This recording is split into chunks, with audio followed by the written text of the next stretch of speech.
Spider-Man wasn't just a superhero film, it was the resurrection of a genre left for dead. Beneath the web-slinging and teenage angst lived production chaos Hollywood tried to bury. A teaser trailer erased from history after tragedy struck, a back injury that nearly replaced the star days before cameras rolled, and a kiss so dangerous it almost drowned Tobey Maguire while rain poured into his mask. These are 18 hidden details in Spider-Man you completely missed. Number 18. The original teaser trailer opened with bank robbers in a helicopter, engines screaming through Manhattan's concrete canyons. They think they've escaped until something impossible stops them mid-flight. Spider-Man has spun a web between the Twin Towers, catching the helicopter like an insect in silk. The trailer played in theaters nationwide for months during summer 2001, building anticipation for the May 2002 release. Audiences cheered the audacious visual spectacle. The towers transformed into superhero architecture. Then September 11th happened, and everything changed. Sony Pictures pulled every copy immediately, ordering theater chains to destroy the reels. Director Sam Raimi never spoke publicly about the decision. Editor Bob Murawski later confirmed Sony destroyed the master copies. Years later, those copies surfaced on eBay, selling for hundreds of dollars as artifacts from a different era. Number 17. Tobey Maguire injured his back filming Seabiscuit during the months immediately before Spider-Man's principal photography commenced. The injury was severe enough that Sony executive Amy Pascal panicked, fearing their entire production would collapse. Jake Gyllenhaal was quietly screen tested as an emergency replacement, even trying on the costume designed by James Axson's team. The costume department took Gyllenhaal's measurements. Producers began serious discussions about recasting just days before production started. Maguire underwent intensive physical therapy, working with specialists who cleared him medically while acknowledging re-injury risks. He convinced producer Laura Ziskin he could handle the physical demands. Gyllenhaal came within a week of being announced as the new Peter Parker. The injury forced Maguire to rely heavily on stunt double Chris Daniels for dangerous wire work. Number 16. In the original comic books, Peter Parker builds mechanical web shooters, gadgets he engineers himself using his scientific genius. In Sam Raimi's film, the webs come organically from Peter's body, a biological mutation triggered by the radioactive spider bite. Comic purists hated the change when screenwriter David Koepp first proposed it. Stan Lee himself initially opposed the organic webbing, believing mechanical devices were essential to Peter's character. But Lee changed his mind after seeing the finished film, admitting organic webbing made more cinematic sense. Raimi defended the decision publicly, arguing mechanical web shooters felt too convenient for a broke teenager. Producer Avi Arad supported Raimi's vision throughout production. The organic webs eventually became canon in some comic storylines published after the film's success, proving the adaptation influenced the source material backward. Number 15. The rain-soaked kiss between Tobey Maguire and Kirsten Dunst became one of cinema's most iconic romantic moments. Behind the cameras, it was near asphyxiation disguised as intimacy. The Spider-Man mask covered Maguire's nose completely. When special effects coordinator John Fraser activated industrial rain sprinklers, water immediately pooled inside the fabric. Maguire could only hold his breath for short bursts, while cinematographer Don Burgess captured the scene. Between takes, Dunst recalled peeling the mask back just enough for Maguire to gasp air. Raimi insisted on real rain rather than adding it digitally in post-production, wanting authentic weight and movement. The kiss required dozens of attempts, over an entire day of filming. Maguire later admitted the upside-down kiss was one of the most uncomfortable moments of his entire career, worse than many elaborate stunt sequences. Number 14. J.K. Simmons walked into his audition for J. Jonah Jameson and immediately received the role without reading a single line, according to casting director Francine Maisler. Sam Raimi saw him in the waiting room and knew instantly. Simmons embodied the character so perfectly that further audition felt pointless. His performance became so definitive that even the animated Spider-Verse films released decades later cast Simmons in the same role. He improvised several of Jameson's funniest lines, including his dismissive reaction to proposed Spider-Man costume designs. Stan Lee reportedly said after seeing the film that Simmons exceeded anything he'd ever imagined. He brought manic energy grounded in genuine newspaper editor frustration, making Jameson both comedic and oddly sympathetic. Raimi captured lightning in a bottle by trusting his instincts the moment Simmons entered the room. Number 13. Willem Dafoe insisted on performing his own stunts as the Green Goblin, even trapped inside the restrictive suit designed by James Acheson's costume department. The mask severely limited his vision and breathing, creating claustrophobic conditions that would deter most actors. Defoe refused stunt doubles for most action scenes coordinated by Jeff Haberstadt, determined to bring authenticity to every confrontation. He trained for months on the Goblin glider rig, learning to balance while suspended on wires. Sam Raimi was terrified Defoe would sustain serious injury, but the actor's obsessive dedication elevated every fight scene. Defoe's performance without the mask during Norman Osborn's psychological breakdown scenes became the film's emotional core. He transformed Norman Osborn into something tragic. Number 12. In the final cut of Spider-Man, the Twin Towers were digitally removed from reflections in Peter Parker's eyes during close-up shots captured by cinematographer Don Burgess. Visual effects supervisor John Dykstra's team spent weeks erasing the towers from windows, sunglasses, and background skyline shots throughout post-production. The painstaking work honored the tragedy while attempting to preserve the film's New York setting, but some shots proved impossible to fix without destroying image quality. Eagle-eyed viewers still spot the towers in distant backgrounds during certain sequences. Editor Arthur Coburn estimated over 40 individual shots required digital alteration, each one labor-intensive and expensive. Sony faced an impossible choice between preserving their film as originally shot or respecting a national tragedy still raw in public consciousness. They chose sensitivity, erasing the towers from Spider-Man's New York. Number 11. Rosemary Harris performed her own stunts during the hospital attack scene at 74 years old, refusing doubles despite the dangerous wirework involved. She insisted on being the one actually dangling high above the set while the Green Goblin threatened Aunt May's life. Stunt coordinator Jeff Haberstad was genuinely amazed by her fearlessness and physical conditioning. Harris trained with the stunt team for weeks before filming, learning to control her body on wires. Sam Raimi offered multiple times to use a double for the dangerous shots, but Harris refused every suggestion. The scene became far more intense because audiences could see it was genuinely Rosemary Harris hanging above the city. Her dedication impressed the entire crew, including Tobey Maguire, who later called her the toughest person on set. Number 10. One of the original Spider-Man suits worn by Tobey Maguire was stolen from the Sony Pictures lot and never recovered, according to reports filed with the Los Angeles Police Department. The costume was valued at over $50,000 due to intricate design and custom tailoring by James Atchison's team. Security footage reportedly showed an unknown person leaving the studio lot with a large suspicious bag, but the individual was never identified. Sony offered a substantial reward for the suit's return, but it never surfaced publicly through official channels. Rumors circulated for years that the costume was owned by a private collector who kept it hidden. Someone walked onto a secured studio lot and stole one of the most iconic costumes in superhero movie history. Number 9. Singer Macy Gray appears during the World Unity Festival scene, performing on stage when the Green Goblin attacks and chaos erupts. Her cameo was added at the last minute by Sam Raimi, who wanted contemporary musical authenticity for the New York Street Festival. Gray reportedly had no idea what film she was appearing in until she arrived on set and witnessed Spider-Man swinging overhead through the festival crowd. The performance was largely improvised, with Gray interacting naturally with panicking extras fleeing the Goblin's aerial assault. Her reaction shots captured genuine confusion mixed with professional composure. Music supervisor Chris Doritas negotiated her appearance quickly, fitting her into a production schedule already tight with special effects requirements. Gray's presence served no plot function, existing purely as a contemporary flavor. Number 8. The fully computer-generated Spider-Man swinging through New York cost Sony over $10 million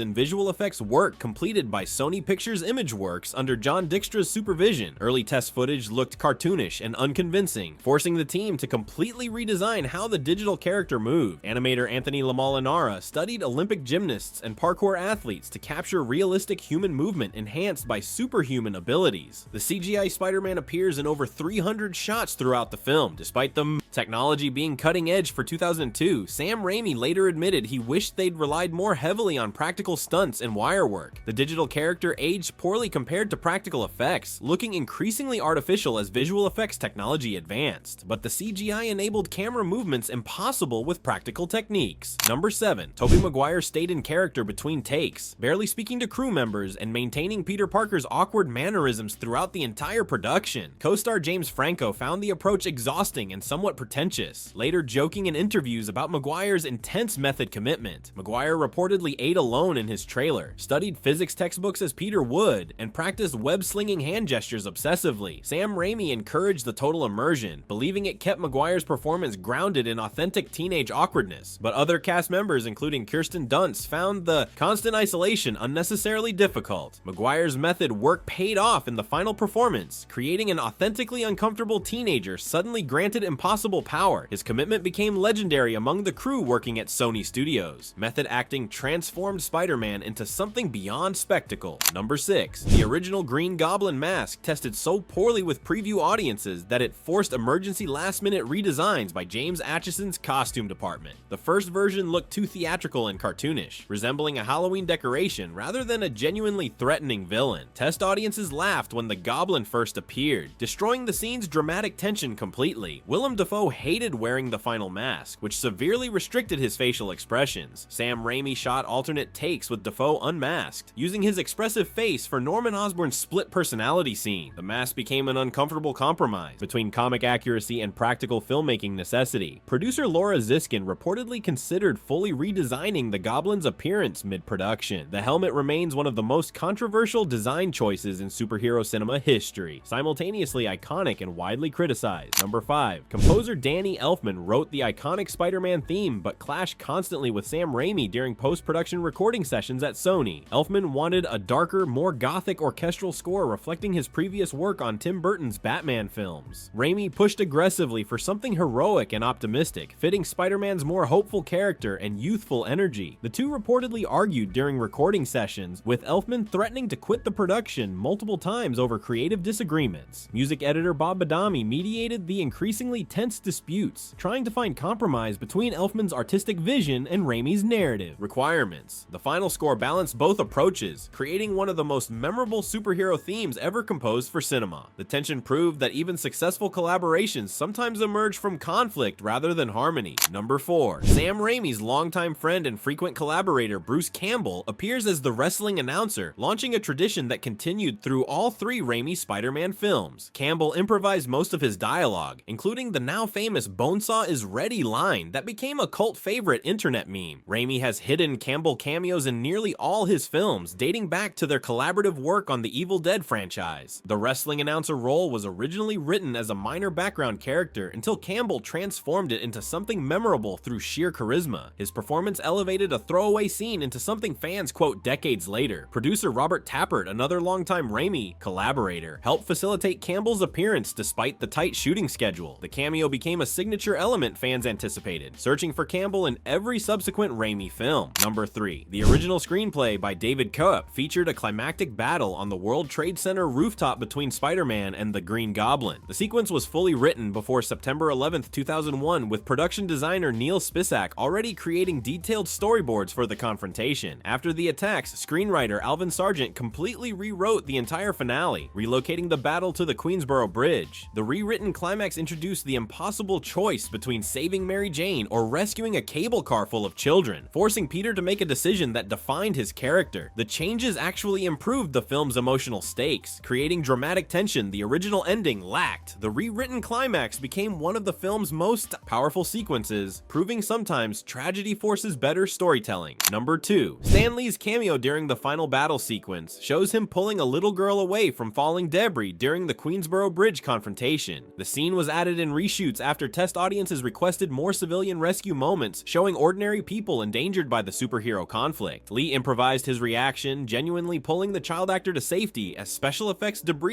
fell around them, coordinated by John Frazier's team. The moment became deeply symbolic, the creator of Spider-Man literally saving someone just as his fictional character does throughout the narrative. Lee reportedly loved this cameo more than any other Marvel appearance he'd made, feeling it connected him directly to the heroism his characters represented. The brief appearance carried weight beyond typical celebrity cameos, functioning as meta commentary on creation and responsibility. Number 1. Before Spider-Man opened in May 2002, superhero films were considered financially risky after Batman and Robin nearly destroyed the genre in 1997. Studios actively avoided superhero projects, believing audiences had permanently moved on from costume vigilantes. Spider-Man's record-breaking opening weekend of $114 million proved definitively that superheroes could dominate modern cinema. The film's massive success immediately greenlit X-Men sequels, revived Batman under Christopher Nolan's direction, and eventually enabled the entire Marvel Cinematic Universe created by Kevin Feige. Without Spider-Man's financial triumph, Iron Man might never have received studio funding. 20 years later, superhero films dominate global box office revenue, with multiple franchises releasing annually to massive audiences. That dominance traces directly back to Spider-Man proving the genre's viability. 2 decades after Spider-Man swung into theaters, the film remains the project that proved superhero stories stories could be commercially massive and emotionally genuine simultaneously. Sam Raimi's vision transformed comic book adaptations from campy experiments into legitimate cinema that could compete with any Hollywood blockbuster. From deleted towers to stolen costumes, from near-drowning kisses to method-acting isolation, the movie's legacy extends far beyond what appears on screen. Which hidden detail surprised you most, and what superhero film should we investigate next?